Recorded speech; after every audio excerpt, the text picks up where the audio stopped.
আরএসএসের বিষয়টা আশা করি ক্লিয়ার করতে পেরেছি আমার বন্ধুর কাছে। শ্রুতিনাথ দা যেটা বললেন যে সিপিএম এর তৃণমূলের সাথে বিজেপি 2001 সালে 98 সালে যে অ্যালায়েন্স হয়েছিল, নিশ্চয়ই হয়েছিল, সেটা ইতিহাস। আমি মনে করি এবং আমাদের তৃণমূলে যারা আছেন তারা বারবার বলেছেন তার মূল হোতা ছিলেন কিন্তু দুজন মানুষ, মমতা ব্যানার্জি এবং অটল বিহারী বাজপেয়ী। দুজনকেই ভারতবর্ষের রাজনীতিতে যুগ যুগ ধরে মানুষ শ্রদ্ধা করে।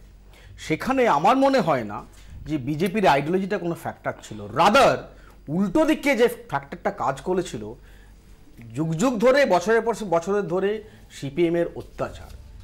আমার মনে হয় সেই সময় ইতিহাস সন্ধিক্ষণে আপনি যদি দেখেন পশ্চিমবাংলার কনটেক্সটে বিজেপির থেকে সিপিএম অনেক বড় থ্রেট ছিল, কাজেই তাদেরকে আগে পলিটিক্যালি তাদের থেকে আগে মুক্ত হওয়ার দরকার ছিল। সেই কারণেই অ্যালায়েন্সটা হয়েছিল। যখন দেখা গেছে সেই অ্যালায়েন্সটা ওয়ার্ক করেনি তখন অটোমেটিক্যালি সেখান থেকে সরে এসছে আমাদের তৃণমূলের যারা আছেন। কিন্তু তার মানে এই নয় যে পুরো তৃণমূলটা বিজেপির সাথে মিশে গেল। আমার মনে হয় না তার কোনো আর যৌক্তিকতা আছে। কিন্তু এটাও তো ঠিক যে অ্যালায়েন্স যখন হয়েছিল আমরা যদি দেখি সেই সময় কিন্তু আরএসএস এর এখানে তো শক্তি বৃদ্ধি ঘটেনি না। দেখুন আমি আবার বলছি আরএসএস এর শক্তি বৃদ্ধিটা যেটা আপনারা বলছেন যে স্কেলে নিশ্চয়ই হয়েছে। ও যে প্রশ্নটা ও যে ফ্যাক্টটা বললো যে গত, এটা তো ফ্যাক্ট, ও নিজেই বলছে গত 5 বছরে সর্বাধিক সংখ্যা বৃদ্ধি পেয়েছে, ওদের এতেও এসছে। আমি শুধু জানতে চাইছি এটার কারণটা কি, গত 5 বছর এখানে বৃদ্ধি। শিবাজিদা কত আমি আপনাদের কাছে অবহেলা করে অন্য শ্রেণীকে তোষণ করা হচ্ছে এবং সেই রাজনীতি ধরে ফেলেছে রাজ্যবাসী। এমন চলতে থাকলে ভোটের ফলে ঝটকা খাবেন মুখ্যমন্ত্রী, এমন মন্তব্য করেছেন বিজেপি মুখপাত্র সম্বিত পাত্র। देखिए, जहाँ तक बंगाल का सवाल है, जिस प्रकार से बंगाल में एक समुदाय को अपीजमेंट करने की कोशिश और दूसरे समुदाय के प्रति एक सौतेला व्यवहार अपनाया गया है, इसके अनेकों उदाहरण हमको देखने को मिला है। पूरा भारत देख रही है कि बंगाल में क्या हो रहा है और जनता जनार्दन होती है।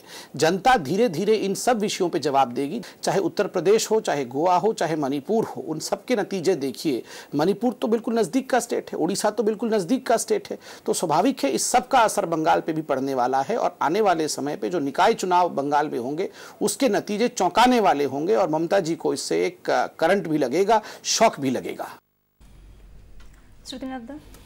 প্রথম কথা হচ্ছে যে বিধানসভা নির্বাচন 2015 সালে হয়েছে, 16 সালে মাফ করবেন 16 সালে, 21 সালে পরে নির্বাচন।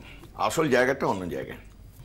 আরএসএস আইডিওলজিক্যালি লড়াইটা লেফটের সঙ্গে, তৃণমূলের সঙ্গে না, বরং কিছু কিছু প্রশ্নে কি economic issues and other issues, national ইস্যুজের কিছু অংশে তৃণমূলের যে মূল, যদি আমি ক্লাস ক্যারেক্টার দেখি সেই অর্থে, তাতে আরএসএস বা বিজেপি যেভাবেই বলুন না কেন, আমি ওরা কেন বললেন জানি না, ওটা তো রাজনৈতিক মুখ বিজেপি, ওর মনোযোগ ঠিকই বলেছে, সেই জায়গায় কোনো কন্ট্রাডিকশন নেই। বিজেপির অনেকগুলো ইস্যুতে তৃণমূল সরাসরি সংসদে সাপোর্ট করেছে, সেটা তাদের রাজনৈতিক স্ট্যান্ড থেকেই সাপোর্ট করেছে, ওই জায়গায় বিরোধিতার ব্যাপার নাই।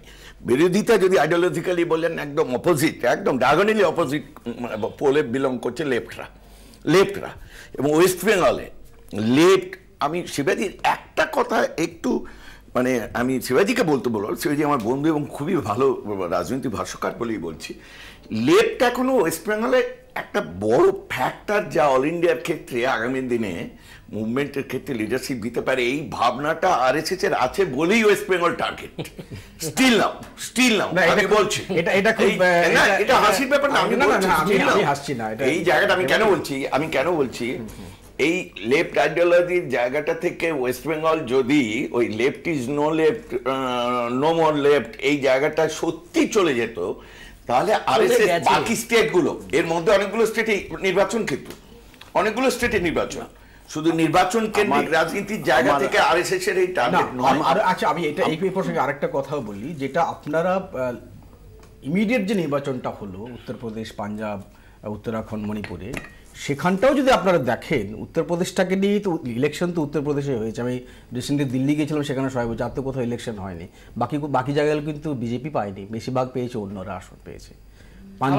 পাঞ্জাব কিন্তু বিজেপি হেরেছে, মানে ওদের সহকারী দল আকালি দল হেরেছে। দাঁড়ান, শেষ হয়নি। তৃণমূল কংগ্রেসের সাথে বিজেপি নাতাদের উত্তর আমি দিয়েছি। আরেকটা কতগুলো এনকোয়ারির কথা শ্রুতিনাথদা বলেছেন কোর্ট ফোর্ট কেসের ব্যাপারে। তৃণমূলের কিন্তু 2-3 জন এমপি জেলে আছে, সিবিআই দ্বারা। তার মানে আপনি বলছেন সিবিআই কি ইনফ্লুয়েন্সড হয়েছে বিজেপির দ্বারা তাদেরকে জেলে রাখার জন্য? আমরা বলছি এটা দায়িত্ব নিয়ে ডেফিনেটলি আলোচনা করছি, তো আমি রাজনীতি এখানে আনবেন। আমার এখানে আমার